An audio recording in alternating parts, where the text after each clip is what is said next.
I don't know if this is a girl thing or a boy thing. Did you ever check out there was a sex book at the library. National Geographic for the titties circa 1982 Zimbabwe. Yep. No. It's the Scott and Allie Not for Air podcast. The rules are gone. The shirt is untucked. Here's Scott and Allie. I have got to tell you what just happened before the podcast, because producer Jordan and I were having a conversation. It's not a new conversation, but it's interesting when you have this conversation with somebody that you haven't had the conversation with before. I've had this conversation with you. We play the game, What's That Smell? Everybody wins because they know the answer. In this room especially. She's laughing because she knows. And possibly the producer. I don't know what you're talking about. By the way, welcome to the Scott and Allie Not for Air podcast. Did you also notice I've been wearing a hat for, I think this is like 3 podcasts in a row? I've given up trying to gauge whether you've washed your hair or not. Oh, no, absolutely not. I've washed my hair. None of that. But I have washed my body. I mean, that's nice. Yes. Thank you for that. So that's not the smell. Well, it is raining out if you've ever smelled a wet dog. Are you saying I smell like wet dog? I mean, if you went out and stood in the rain and came back in, it might be there. You know, I've had listeners say that they enjoy my smell. Thank you. I mean, that's how. I mean, that's how people greet Allie. Bring it in. When they hug me. No, but my boyfriend was sniffing my hair the other day and I caught him. Yeah, because he was like, what is that? No, I can't quite place it. Have, Pot roast? Chicken noodle soup? What is it? Tomato? I don't know. I must have just showered because it was like, he was shocked then. So, you know what? You and your hair health. At some point, let the hair health go. A couple split ends for a washing is worth it. I don't know if you remember this feeling because it's been a while since you've had hair. Yes, Thank it you. Is. Yeah. If you hadn't, you'd probably wash it less too. No, it would have been would have been a daily occurrence. Okay. Okay. Yes, with you. Yes, it would be. Yes, it would be. Anyway, you know when you feel like pressure and a breeze up at the top when you did have hair? Yeah. So I look up. I'm like, what are you doing? He's like, I'm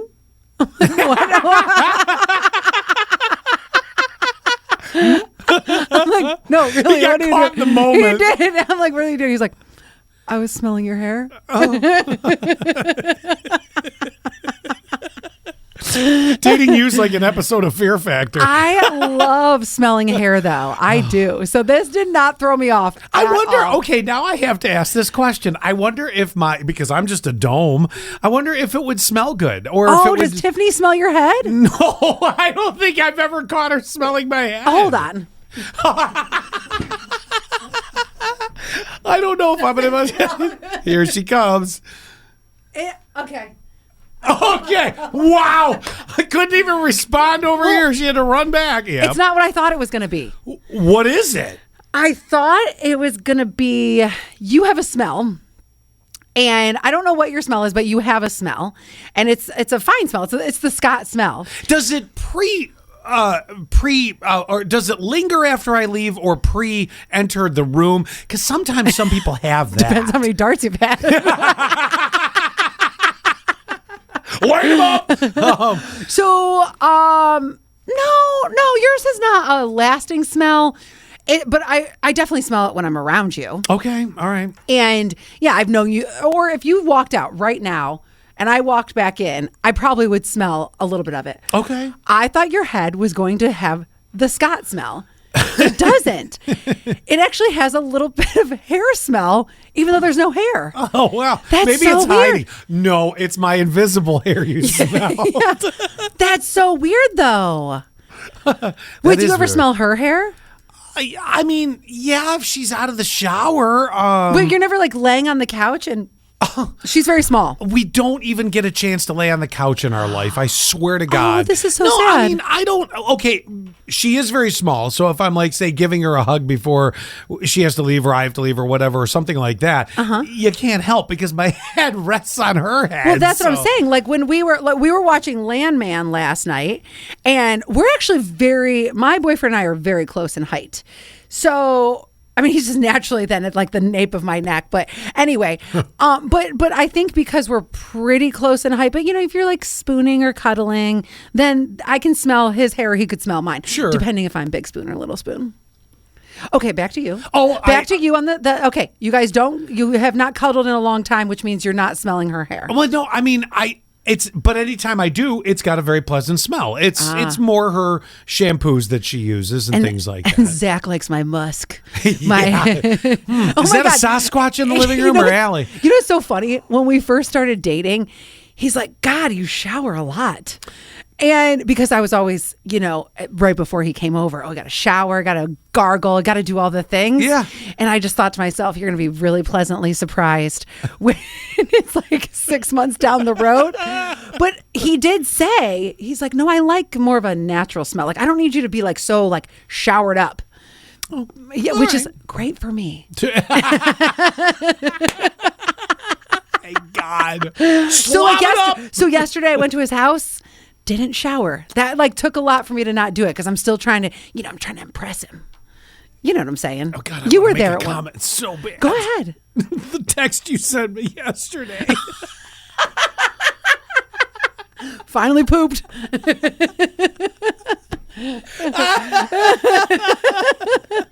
Well, and I'm thinking to myself, and you didn't shower before you went. That I guess, yeah. We just ate dinner. You're and watched... crossing boundaries now. Now you're getting over the borders. No, we just ate dinner and watched Landman. Okay. That was it. There was no hanky panky, as Lee Free would say.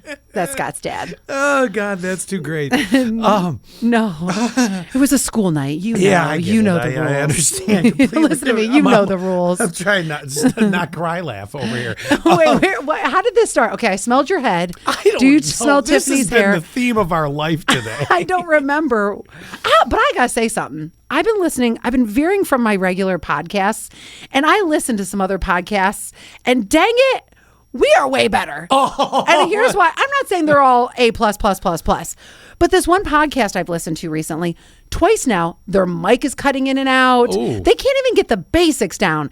It's so annoying to me. Now, I know our camera freezes from time to time. Oh, that's just internet hell. That's been a new thing.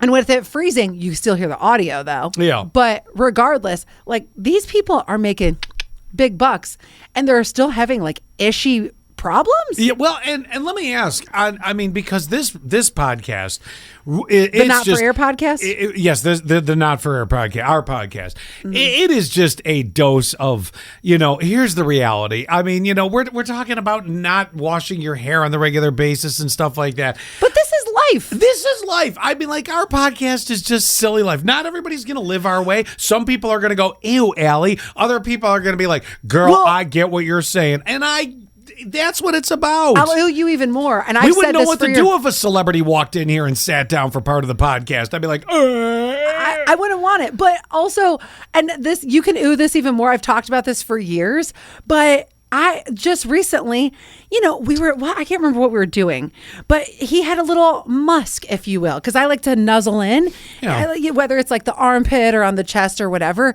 And I was like, oh, I got some musk on there, and I like that. I like that. You, Scott, might be totally different, and you probably are different. I feel like guys don't really want the musk. No, I don't think a guy wants to smell his woman in that way. If I've been gardening all day, you don't want to smell my musk. Yeah, that's I think it's different. I think I do know pheromones and hormones, all that stuff that blows in the wind and all that is technically what attracts us to the person before anything else. Although I still say they got to look a certain way because you got to look at them after you get used to their smell, right? Yeah. But I think it's different for guys in that sense. Like I don't know if it's the way we were brought up, where we in our minds have a projection that women should be put together and apparently I don't have to be, or not even really put together necessarily. I don't expect you to show up and make me dinner in a dress. I'm saying. Oh, no, clean. especially when he made me dinner last night. In a dress. Clean. I think that's the difference. Where guys are, I'm not saying, we should raise our standards and be clean. Wait, but what happened to if it smells like a fish, it's a dish? Oh. No. Yeah. That's different. If it's, If it smells like, wait, No, if it smells like fish, it's a dish. no, there's this is a different expression. Hang on. If it smells like it's something, if it smells like cologne, leave it alone. If it smells like fish, it's a dish or something like that.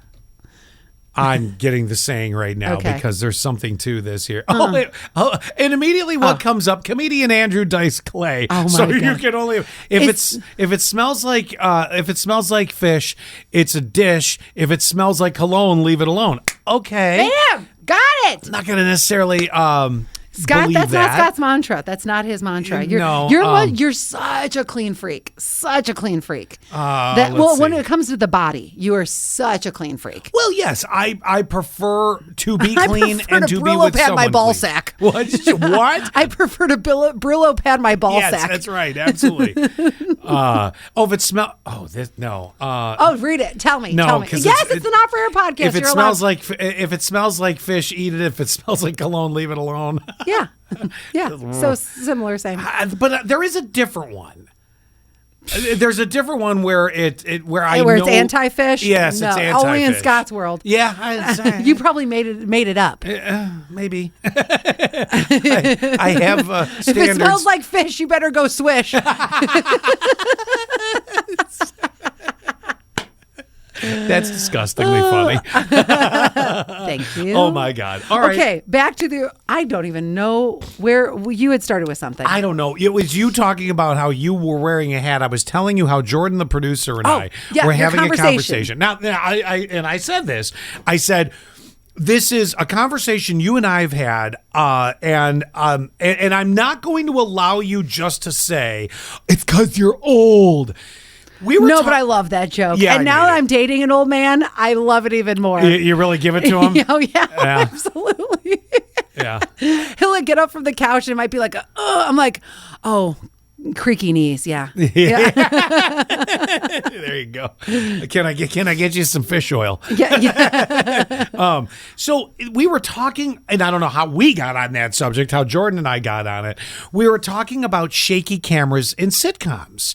And this is, and I want you to think of the way The Office was filmed, and then I want you to think of the way Parks and Rec was filmed. Two of the biggest shaky camera shows out there. Okay? And then, I was telling him how I said, I hate it. I hate it, hate it, hate it. I said, I'm actually ready to go back to a live studio audience. Cheers used to do it. I think Golden Girls did it.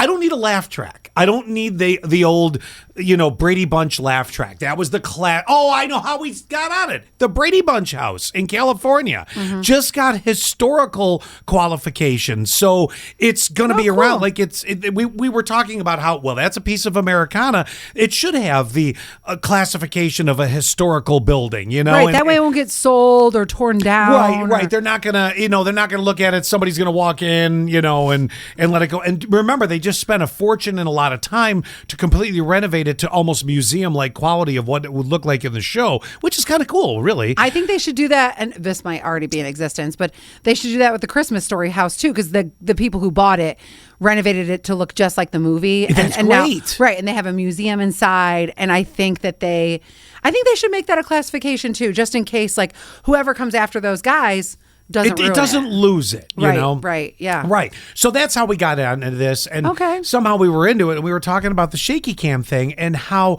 there is another show, ironically from the same people, The Office, and I'm pretty sure Parks and Rec. Is it the paper? The St. Dennis on NBC. And I said, Yeah. I can't watch it. It takes me out of the moment. And part of it too is, and I told him, I said, I figured out, I think really a big part of my problem with it.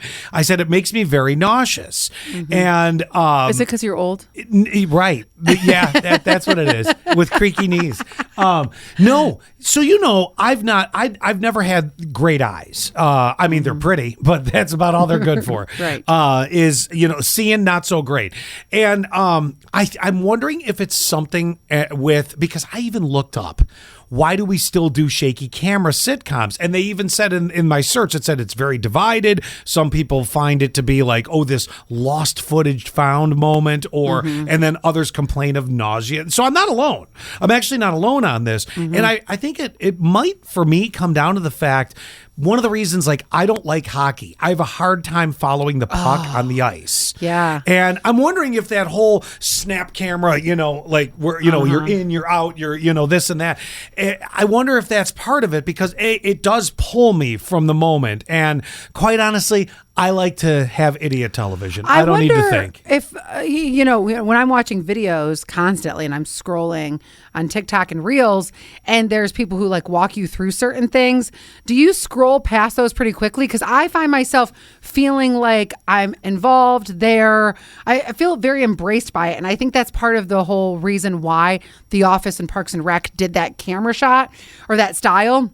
Was so people felt like they were really there. So do you scroll past those on social? Well, give me an example. I've had people that I follow might give a tour of like their home or something. They'll be like, oh, let me show you blah, blah, blah. No, I have no problem seeing it. And they're just holding their phone. Right. I have no problem. Even if it's something like, go back, a great example of this was Property Brothers, when they would show like finished products and things like that. Like, here's the finished room and stuff like that. You know what aggravated me more than anything about those shots? Stay on it longer so I can absorb it. Like, sometimes they're almost too quick. Like, they're like, and here's the living room. And you get 0.1 second. I'm like, wait, let me absorb this. Yeah, that's the same. The other like similar shot is somebody that I'm watching is walking while they're talking to me. That's tough because you get a lot of this. And it doesn't bother me. And if you're watching this, you'll see you're kind of... Giddy up. Yes, I'm riding a horse in the studio. Do you find yourself scrolling past those too?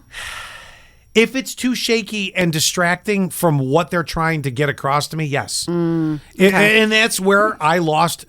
My biggest problem is not the humor with The Office, which, by the way, 2005 to 2013. It's not the humor. Greatest years. It's not the humor in it. It's the... It pulls me out, those camera shots, and same with Parks and Rec. Not my favorite show because it pulls me out. Funny show, but pulls me out of it. Same with that St. Dennis and all that. And I'm like, I wonder, is there anywhere that they have a traditional camera setup of that show? I would love to see, like, you know how like when you get a Blu-ray, you can get like alternate angles of a movie. Have you ever seen this? Yes, I don't know. It'd be a really interesting look. I would watch it, but for me, it's not how it originally is supposed to be. It's not the Office that I grew up with and love. I wonder if you'd notice the difference. Oh, yeah. Yeah, okay. Because absolutely. They're like, I think of like... Ellie's like, she wants to be randomly there and then right up there. Yeah, and when like Dwight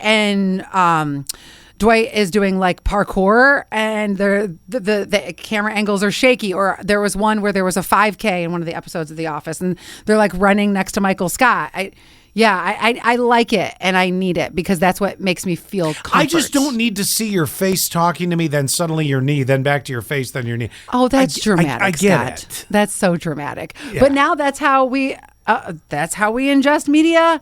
And this came up on a recent podcast, similar of like different ways we ingest media. But that's how we ingest it now. People are talking and walking with their phones, which is so funny because sometimes when I'm walking my dog and I'm scrolling through, I totally trip on the sidewalk. Yeah, well, that's true. So if I was like, and I've done it. That I'd watch. I've done it before. No scrolling. Where I've talked, walked, and then tripped. I'm like, dang it. All right, let's do it again. But have you noticed some of those are smoother than others? Yeah. I mean, it depends who's holding the camera, if they're better at it than somebody else. Me with my bounce walk, you'd all be throwing up. Exactly. Okay. Another thing that could divide us is the other conversation that happened in the office the other day with you know who. Our boss. Which conversation was this? About what he was saying to his girlfriend. Oh, about needing his space. Oh, because I immediately, when he left, did you like? I was like, I'm trying to whisper it for some reason. Yeah, like he's going to show up. He might watch the podcast though. I immediately asked you after he left the room. I'm like, I saw you typing it. Like, oh, we have to talk about this later. Yes, I'm like, that feels rude. Okay, so here's what he said. I'm whispering as if he's going to walk in. Well, right. He could. He said to his significant other, I have to go and be in my own space. They talked for a few minutes on the phone. This was a phone conversation. No, but he also says he says it to her whenever he sees her because they live in separate states. Yeah. And at first it was almost like, oh my God, I can't believe you say that. Yeah. You hate it. Then I thought, No, I think I like it. I think I do. Because there's times when I come home and I don't want to talk and I don't want to be rude, but I want to say, hey, we'll come back to talking. Just not this moment. I just now that sounds better. I like that. If you would have said, I just need a couple minutes. What a day. That sounds better than I need to be in my own space. Hey, you sound like a selfish ass. You're right. I think it was. It's I think the delivery. Also his delivery did sound condescending. Yeah, it's delivery. Because I've even had my ex did this, and even the current have said like, I kind of had a bad day at work. I don't know if I would be that great to be around. Okay. That's a great way to put it. Mm-hmm. It's when, and the reason I didn't like it is, even though both of them are focusing on you and your issue of why you don't feel like talking, the delivery of, I need to be in my own space. It's like a double level. It's like a double level of being like, I want nothing to do with you and don't talk to me. Where, as if you did come in and you were like, excuse me, and I can see it. Like if you're like, oh my God, today, what? I don't even know which end is up. In fact, I'm going to be real honest with you. I'm just going to go chill out. I'm beat. All right, I'm mentally exhausted. I just don't want to take up this anymore. Yeah, no, see, you don't even need to say, I don't want to take up this anymore, because the reality to it is it is your responsibility as a partner in a relationship to sometimes have to endure things that you're not in the moment wanting to endure. But if you're a decent partner, I'm going to use the term put up with it. I don't mean it in a mean way. I'm just saying I love a good venting. You have to make sacrifices both sides. Yeah, but I love a good venting sesh. So last week, Zach had not the greatest day at work. I won't give any details because that would really be terrible for his company. So he had a really bad day, and we just went for a walk, and he told me it was like a puke bucket of this terrible day. And maybe you do this So too, he Scott. was letting it out. Yes. And you were at that time mentally okay with him doing it. Yes, I love it. Yeah. And that was the day where he's like, I don't know if I'd be so great to hang out with. I've had a really ishy day.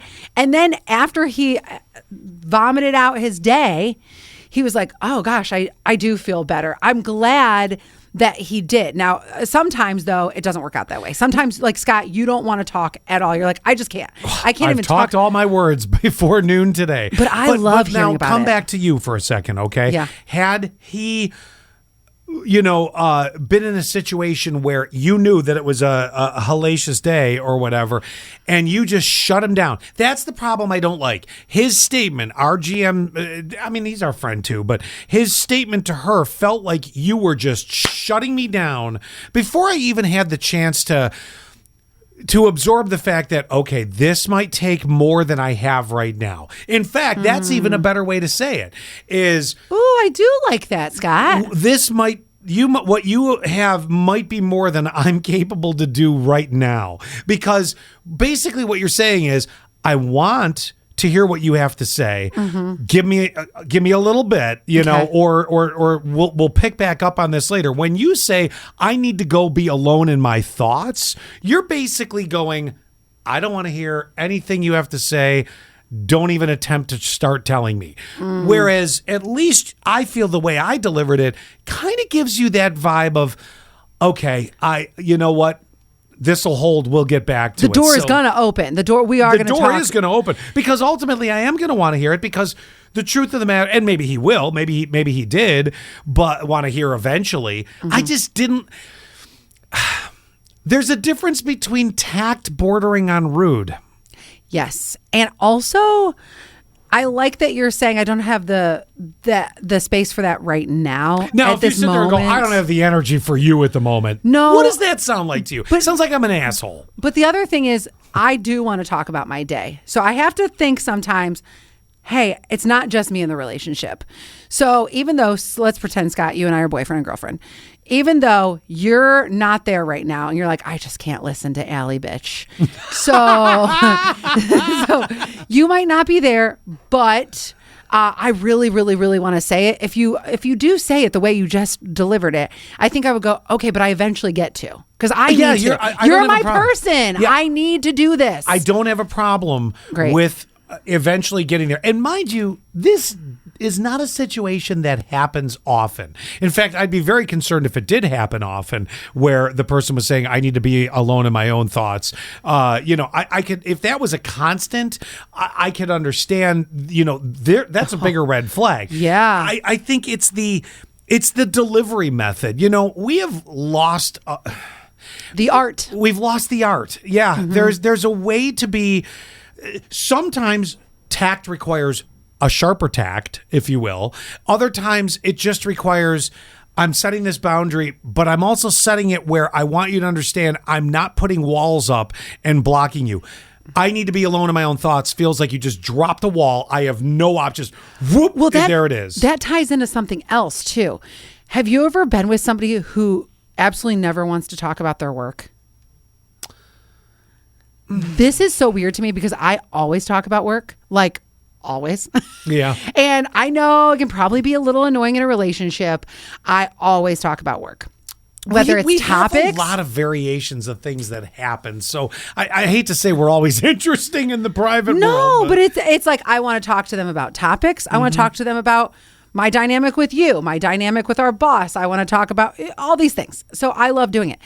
But the one thing, I've been in a relationship before, they never wanted to talk about work. So you were talking about the walls. Yeah. I felt like the walls were always up. I knew nothing about what was going on at work, which is 8, 9, 10 hours of your day. Yeah. And I just felt like I can't ever get into this person. And not that I wasn't into them, but I couldn't like gel, like I couldn't mold. I didn't feel like there was a connection missing. There was. So let me ask and this. Maybe it's because I love work so much. This is different from separating work from home because there is the true balance that comes in. I think in our world, and this is specific to Allie and me, there is such a imbalance of work home and where the line is drawn. There is no real line because you said, I'd like to talk about topics. Well, the likelihood is you're getting someone's opinion on a topic we're going to use either on the show or on the podcast. And you're like, well, I'm getting these opinions. So by nature, our work is much closer to a natural conversation of life than it would be, I'm an accountant. Do you really want to hear how I did the company ABC's plumbing's, books today? That's separating, work and stuff like that. But I also know if I worked in a business, no, you're right. I could not be in a situation where I didn't know a little bit about the characters that are there at that place of business because doesn't Tiffany talk about work? Absolutely. Yeah. In fact, I'll give a shout out to one of the guys, Jimmy. And we do that anytime she mentions Jimmy. And they're always funny stories. It's like, Jimmy, we both do it. So you get these connections. Obviously there are different conversations that some people have. Some people might have a work enemy. That conversation is going to get old at certain points. But, the other thing, you're kind of invested, but at the same time, you're like, God, let's not be negative. I'm talking about the stories like, so-and-so came in today and did this, or, so-and-so told me this about their dogs. Those are fine. Or we were 48 patients in by 11 a.m. this morning. That's just sort of interesting life pieces of what you do. For you to not share a single thing, again, I know accounting's probably dull, but here's what would have been interesting. You're the accountant or the tax preparer. Normally, exciting? Not necessarily. You're probably not sharing a lot of details. But when somebody comes in just a bitching with a shoebox full of receipts and dumps it on your desk, you got a story to tell me. You see where I'm going here? Yeah, your numbers on the spreadsheet don't interest me. No. But when Jan came in from her lost coffee business and she dumped the receipts on the desk and said, "Get me out of IRS trouble," then you can have a conversation about how Jan's shifty and a bad business owner and didn't keep good records. Do you see how this can work? Yes, because we have our accountant lady. She's always got fun stories. Oh, see, that's just it. And I think that's because she brings life into numbers. Yes. Something I probably couldn't do. Nope, me neither. But I bet you we'd find a story out of it. And that's where the bonding of those things comes. So yeah, when somebody shares nothing. Nothing. I'm like nothing. I want to respect the I see separation between church and state, work and home. But that's not how real life works. Exactly. What about who really walks out of the door of their work and leaves it all there? And who walks into work with all the personal stuff completely left behind? Exactly. So I think of cops, I think of COs, how they are, you kind of hear this as time goes on, saying they need to leave their work at work and not bring it into the home because they deal with such crap. I can get that to a certain degree. But there's still a story. Exactly. Maybe some of the attitude, but yeah, if Allie got busted because she owned 800 pounds of cannabis, I want to know. Yeah. Yep. I need to know. I know. Was it sativa? Was it indica? what was it? Was it edibles? Come on. Just like at the prison, all right? You may have had to deal with a damn riot, and you may just be done. But you know what you do? And maybe that story is one you have to leave behind. But when all the toilets in cell block D overflowed and turds were floating up the aisle, you got a story. And the turds from prison food? Oh, prison turd. Woof. Oh, man. Oh, my God. I got to tell you something. What? Tell me. I love the excitement. Well, because you mentioned turd, so I got a story. Please tell me, this has got to be a school thing, okay? I, in my at-home life, have never made the joke, don't bend over to pick up the soap. I've never done it. But we all know it, right? We all know the joke. See how this time to prison? Yes. I'm driving Gavin's buddy home the other day. Gavin and his buddy are in the back of the old Highlander, if you will. I'm driving him home from his overnight sleepover. This has got to come from the insane conversations that happen either on a playground. Keep in mind, he's 5th grade, 11 years old, right? It has to come from that.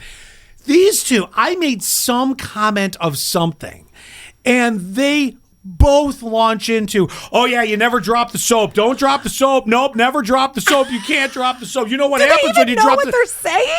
I have no idea. I'm holding back tears laughing because I'm like, how the hell? Who was it that brought that to school because Gavin's not watching. You know what his shows he watches are? He watches anime and idiots playing Roblox that have the headsets on that are like, whoa, this and that. Like, okay, I'm like, what, that's entertaining. Nobody's talking about dropping the soap. So did you ask him what he thinks that meant?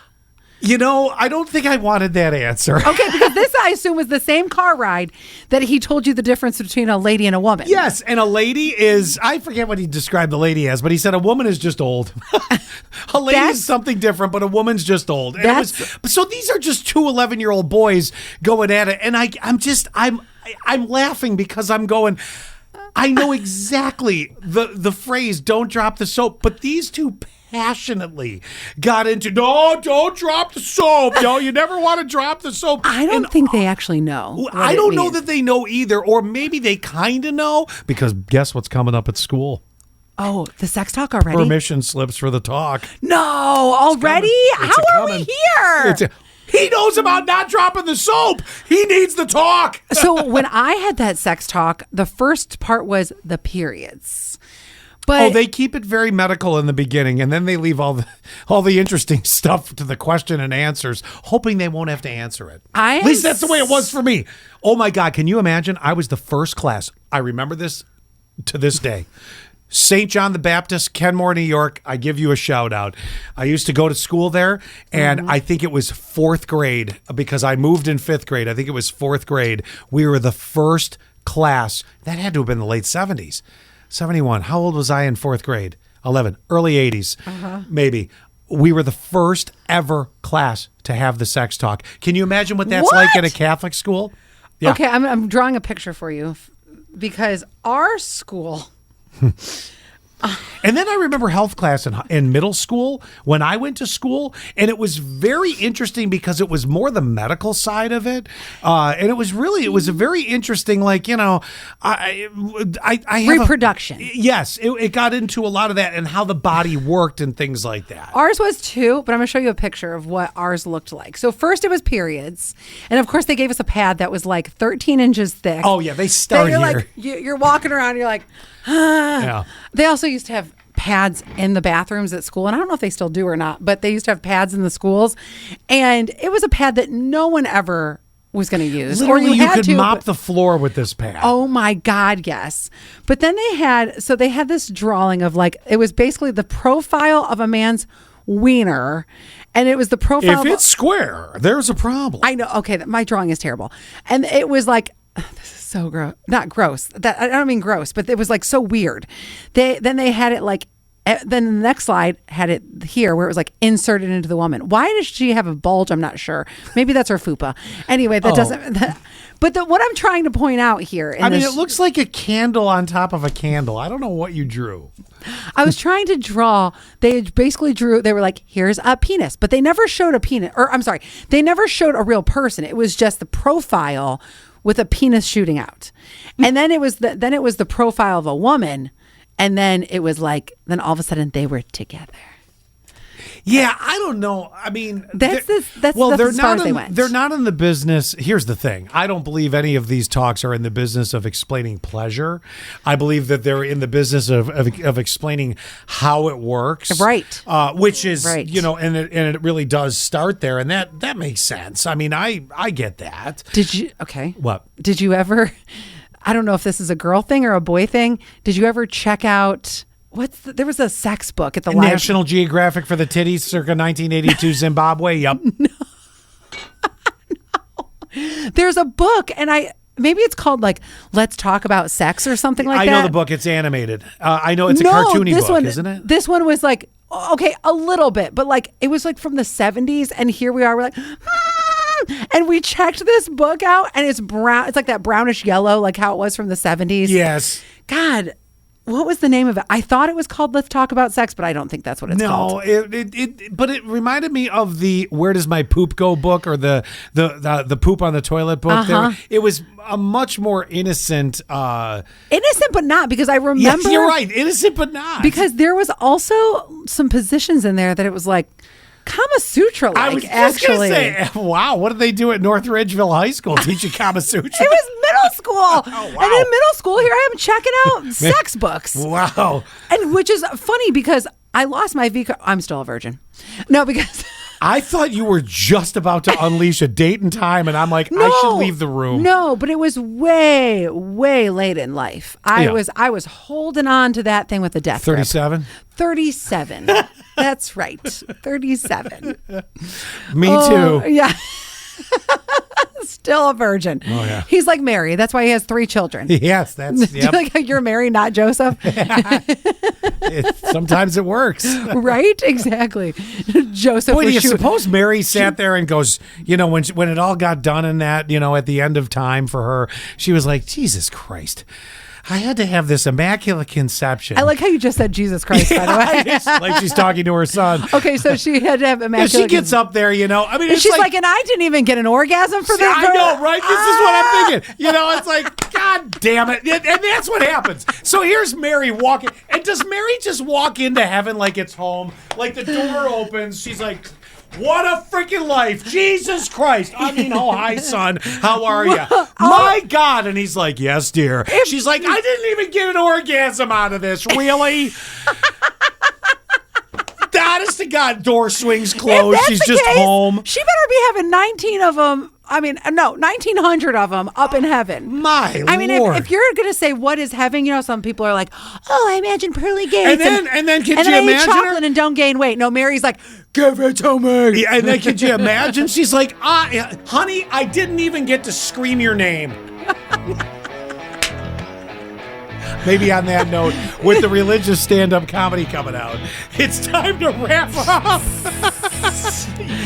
You are welcome. Goodbye, and Lord forgive us. Well, that was fun. Wasn't that fun? That was fun. Do us a favor, will you? Subscribe. Share the Scott and Alley Not for Air podcast. Touch our buttons. We know you want to.